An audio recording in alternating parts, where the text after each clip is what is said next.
Well, it is Mother's Day, and so I've got a message for us today. But I was reading an article this week, which I want to share with you. And it simply is talking about the fact that our opinions of mum change over the years, just in terms of where we're at in life. And it simply went on to say this: to a 4-year-old, mum can do anything. To an 8-year-old, mum knows a lot. To a 12-year-old, yeah, mum doesn't know much of anything. To a 16-year-old, well, it's not even worth asking mum because she just doesn't know. To an 18-year-old, mum is way out of date. To a 25-year-old, mum may know a thing or two. To a 35-year-old, it's probably best to consult mum. To a 50-year-old, some people think, I wish I could actually ask mum. And to a 70-year-old, they often find themselves wondering, what would mum have said about this? And I don't know about you, I know that our opinions of mums can change throughout the years, but one thing that doesn't change is the fact that mum is a great influencer in our lives, especially when it comes to our younger and formative lives. And I don't know about you, but I'm aware that I probably took that for granted. I probably didn't let mum know how much of an influence she was in my life. In fact, I probably relied on the fact that she would just do everything. I played on the fact that she loved me, that she was for me, that, hey, I was a gift to her and this was part of her role and what she wanted to do. But one thing that I heard a lot growing up, and I'm sure you may be in the same boat, but my dad used to always say, hey, don't leave it to mum. And in fact, it's something that Tony and I often have said to our kids in their younger days. Hey, don't leave it to mum. Are there any mums with me? Am I talking to the right people this morning? I mean, I don't know, but there's been times when the kids have all gone off to school or to work and you come into the kitchen and the sink is full of dishes. I mean, there's a perfectly good dishwasher sitting right there. It's empty. It's saying, hey, I'm here. Put the dishes in. But you walk into the kitchen and the sink is overflowing. You go into the laundry. And I mean, it's a miracle, one, if the actual clothes have made their way from the floor in the kids' rooms into the laundry, but the laundry basket's overflowing with dirty clothes. The dog is barking because nobody's bothered to feed him. Nobody's taken him for a walk. There's finger marks all over the windows and the door. That let's not even mention what you see in the bottom of the toilet bowl. And honestly, it gets you thinking and asking yourself, like, am I the only person who lives here? Like, did I make all this mess? And the answer this morning is an emphatic no. You didn't do it all. The truth is, all of us have had a part to play in making that mess, and all of us have a role to play in doing that. And my encouragement for you today on this Mother's Day is this: let's not leave it to mum. All the mums said, I hear you, I got it. In fact, church, I want to go even further, and let's not just not leave it to mum, but let's not leave it to dad. Let's not leave it to the pastor. Let's not leave it to our connect group leaders, to our leaders, to our teachers, and to our bosses. In other words, let's all play our part. Because I believe when we do, something beautiful happens. And that's what I want to talk to us about today. And the title of my message is Better and Brighter. And I'm going to encourage you, grab your notebooks right now. In fact, I want to remind you, we've got a great app, the Victory Church app, and you can download that app. On that app, we've got our messages. We even have our message notes. So my message notes are there, and there's space where you can write down my points. You can make your little, yes, oh, I liked what she said there. Oh, that's a good one, Kath. You can put that in there. You can keep those and come back to them later. It even has its own Bible. So grab your app, and we're going to read this morning from Matthew chapter 5, verse 13, and I'm going to read from the Message version. And it simply says this: let me tell you why you are here. You're here to be salt seasoning that brings out the God flavors of this earth. If you lose your saltiness, how will people taste godliness. You've lost your usefulness and you will end up in the garbage. Here's another way to put it. You're here to be light, bringing out the God colours in the world. God is not a secret to be kept. We're going public with this, as public as a city on a hill. If you make a light bearer, you don't think I'm going to hide you under a bucket, do you? I'm putting you on a light stand. Now that I've put you there on a hilltop, on a light stand, shine. Keep open house. Be generous with your lives. By opening up to others, you'll prompt people to open up with God, this generous Father in heaven. Church, I'm here to remind you, I'm here to remind me today that we are here to influence our world. Why are you here? To influence your world. You know, influence by definition is simply this: the capacity to have an effect on the character, development, or behaviour of someone or something. Church, you're here to have an effect on the character, development, and behaviour of the people in your world. And I don't know about you, but Jesus uses metaphors like salt and light. And have you ever wondered why salt and light? I mean, I go, Jesus, why don't you appeal to our pride? Like, why don't you say, hey, you are the eagles of the world, or you are the lions of the world, or the stars of the universe, the roses in the garden, the diamonds in the dirt. I mean, seriously, anything sparkly, gold, majestic, anything but salt and light. He says you are salt, seasoning of the earth, and light bearers in the world. Church, you and I are salt, and you and I are light. And here's what I want you to do for me today. Say it after me. I'm salty. I can't hear you. I'm salty. I know you're saying it by faith. And what about this one? I'm shiny. Awesome, great. You know what? To better understand why Jesus uses salt and light and not lions or eagles or diamonds or gold or stars, we have to understand a few facts about salt and light. And so I'm glad you're here today because I've actually got some facts about salt and light. And the first fact is this. Did you know that salt is a preservative? See, we have to understand that when Jesus was speaking to the people in these times and it was recorded, they actually didn't have refrigerators. Shocking, I know. What would you do without a refrigerator? Here's what you would do. They used to take salt and they would rub it into their meat because it would stop the meat spoiling. It was a form of preserving what it is that they had. So salt was a preservative. Salt's also an antiseptic. You see, again, they didn't have antibiotics or the modern medicine that you and I rely on today, so they would apply salt to wounds to fight infection. I mean, have you ever cut yourself? And I got an idea. Hey, come here, Geordie, let's rub salt into that wound. That's where the saying comes from. But the reason is it's an antiseptic. It would stop infection.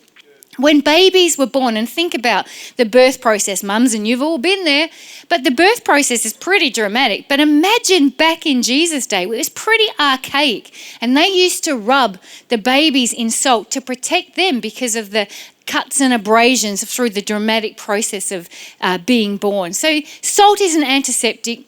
And thirdly, and I'm sure there's many more, but just three I want to use today, salt is a seasoning, and seasoning enhances flavours.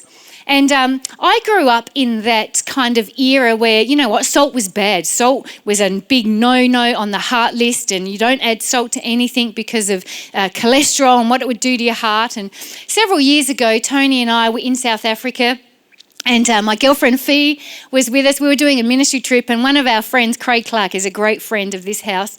He was celebrating his 50th birthday, and we were there doing ministry, and he had a big party on a Sunday after church, and they had this big garden party. And because he did a lot of ministry in Brazil, he had this affiliation with Brazilian culture, and he loved the Brazilian barbecue. Shout out to our Brazilian friends. It's great to have you. In fact, I know Lucy, who had to move to Queensland, has been tuning in. So hi, Lucy, it's great to have you.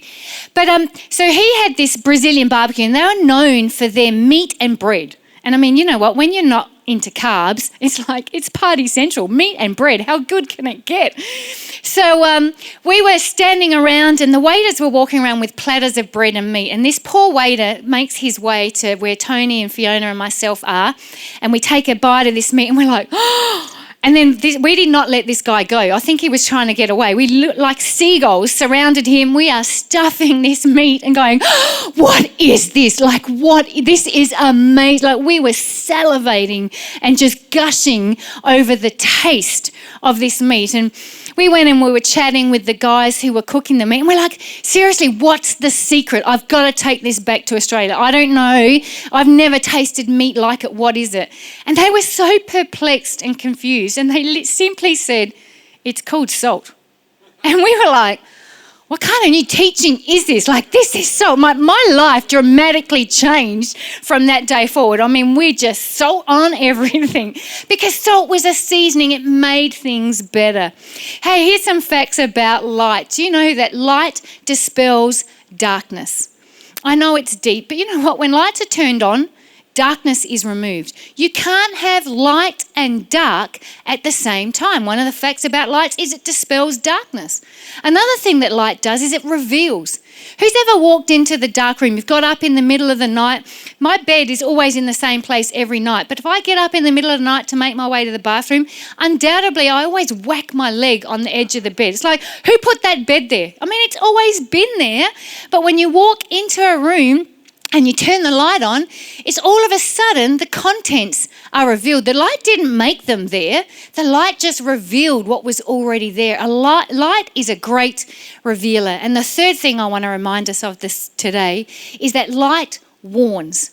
Just like we have a lighthouse on a rocky outcrop which has the light flowing, it's a warning sign to ships that there's a reef, there's something in the way. Stay in the distance, don't come too close to land, you'll end up being shipwrecked. Light is a warning sign. It's why emergency vehicles have flashing lights, so that when we're driving, we've got the music blaring, we're going away, we can see the light warning us, hey, move aside, emergency vehicles coming through. So church, if we're salt, we've got to remember we're here to season. We're here to preserve. We're here to heal. We're here to bind up those in our world. And if we're light, then we've got to shine. We're here to disperse the darkness. We're here to reveal things that are hidden. And we're here to warn the world of things that are to come. Light makes things brighter. Salt makes things better. And so my question to you and my question to me today is, are we making things better and are we making things brighter? Because that's what the passage I just read to us said. It says that's what you're here for, to be salt, to bring out the God flavours in the world, to be light, to bring out the God colours in this world. And I just want to spend a little bit of time and talk about 3 things that I think you and I can do so that we can make this world better, we can make this world brighter. And the first thing is simply this: let's be useful. See, verse 13 says this: if you lose your saltiness, how will people taste godliness? You've lost your usefulness and will end up in the garbage. Now, I don't know about you, but I don't want to end up in the garbage. But here's the thing: just as salt is different from pepper, light is different from darkness. And we've got to remember we need to be different from the world. We're in this world, but church, we're not of this world. We need to be useful, and being useful is all about living differently. Because if you're no different, Scripture tells me you're no use. All right, so we need to be different. And if you were tuning in a couple of weeks ago, Tony was sharing the story how we were out as a family in a restaurant. And as we were leaving, an elderly gentleman held open the door, and our son Mitch walked through first, and he just said thank you to the man, and the man's like, oh! And we're like, oh, that's a bit dramatic. Okay. And Jordan walked through and she also said thank you. And he was like, oh, I can't believe it. And so by this stage, we're concerned that this man is having a heart attack. Something's going on. So we asked him, sir, are you okay? What's going on? And he just said, I can't believe this generation, some people with manners. Church, be useful. We were different. What he was essentially saying is, you're being salt, you're being light, you're being different from what I see. I have not experienced young people doing this before. And that's just one of many stories. Tony and I have been in ministry for 26 years. Our kids grew up in ministry. And in ministry, you have to do a lot of entertaining. You're doing a lot of visiting. You're visiting with speakers. You're out in restaurants. And we had to teach our kids how to be different in the world. I don't know if you've been to a restaurant lately. Well, of course you haven't. COVID-19, they're all closed. But before COVID-19, how many times would you be in a restaurant and kids would be running around or they're screaming? I'm not talking McDonald's. I'm talking good restaurants where kids would just be making a noise and being over and above. And we just had to teach our kids, no, you know what? This is mum and dad time talking to this. This is what we do in a restaurant. And this is in the days before you had iPads and iPhones where you could just give them something to entertain them. It's about being different. So we would leave restaurants and people would say to us, can I just say thank you? And they'd thank us because our kids sat nicely in a restaurant. And it was great for us because there's several times we'd get a free drink or free ice cream. Restaurateurs were wanting to reward them because they were being salt and they were being light. And I don't know about you, but in the schoolyard, in your lunchroom, on the working line at work, are you in an environment when people start to say something and they go, oh, I shouldn't say that around you? Or do people feel at liberty and ease to act and behave the way they would normally because you're no different? This is how we're salt and light. This is how we're being useful, because if we're no different, we're not of any use. And recently, Tony and I were at Life Conference a couple of years ago, and Pastor Paul and Marie had asked if we would do a marriage session.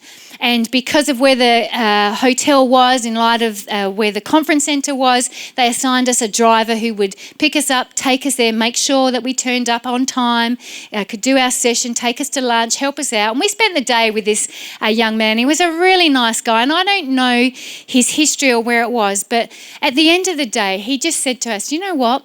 He goes, I never really was interested in getting married. But he said, after spending the day with you guys, watching how you interact, listening to what you said during the seminar, he said, I text my mate and said, if this is what marriage is, I'm interested now.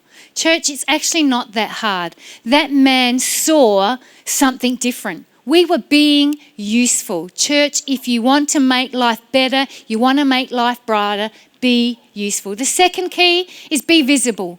Verse 14 says this, if I make you light bearers, you don't think I'm going to hide you under a bucket, do you? I'm putting you on a light stand.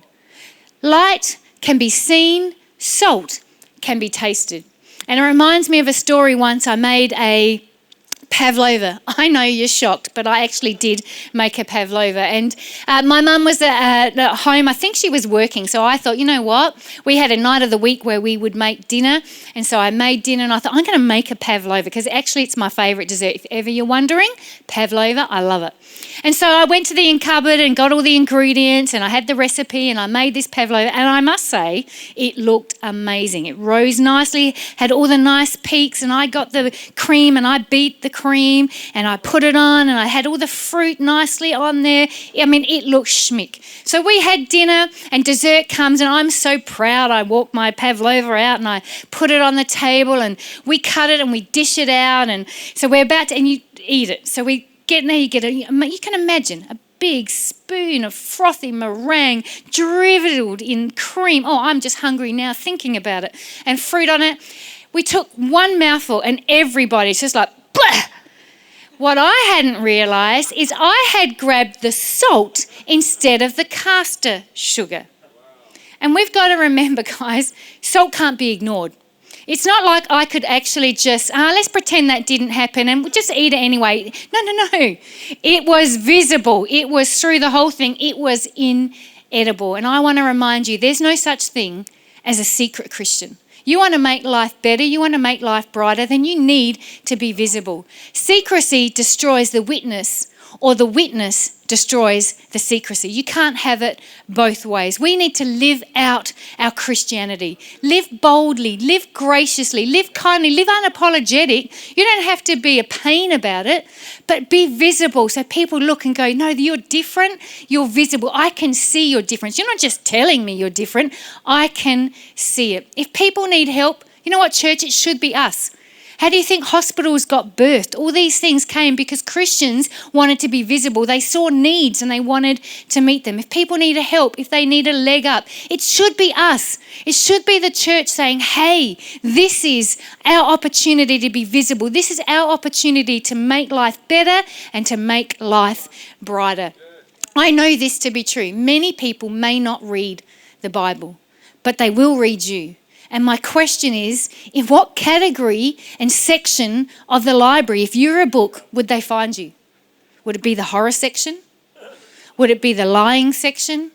Would it be the fiction section? Or would it be the section of, hey, here's a really good manual for life that's going to help you improve? And the third thing I want to remind us of how we can make life better and brighter is we need to be generous. Verse 14 goes on to say, keep open house. Be generous with your lives. I discovered with my pavlova, it only took a little salt to make a big difference. Church, I want to remind you, it's not hard to be generous. We can be generous with our words, with our talent, with our time, with our treasure. And I know that we haven't been meeting publicly because of the restrictions of this coronavirus. And I know we've been working hard, just making sure you're feeling cared for and loved on and connected. And as a team, we've been ringing people and checking in on them. And one of the things we decided to do is we wanted to ring our nurses and our frontline workers, those we knew were in the front line. And we've been ringing them and just simply saying to them, hey, we recognise you're a nurse. Hey, we recognise you do this. We just want to say, one, thank you.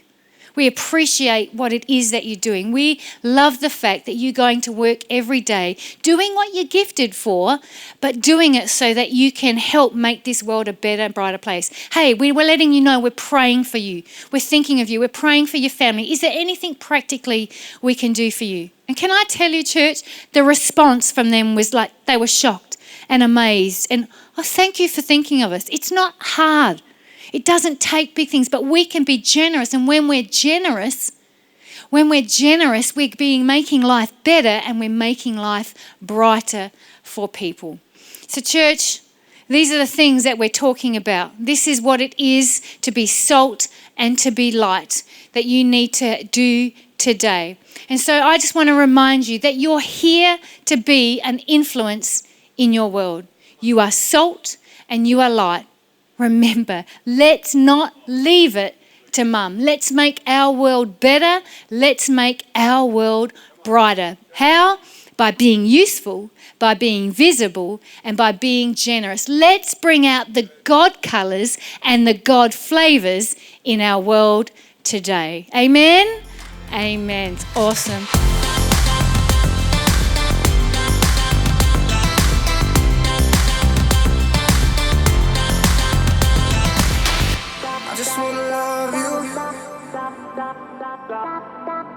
I just wanna love you.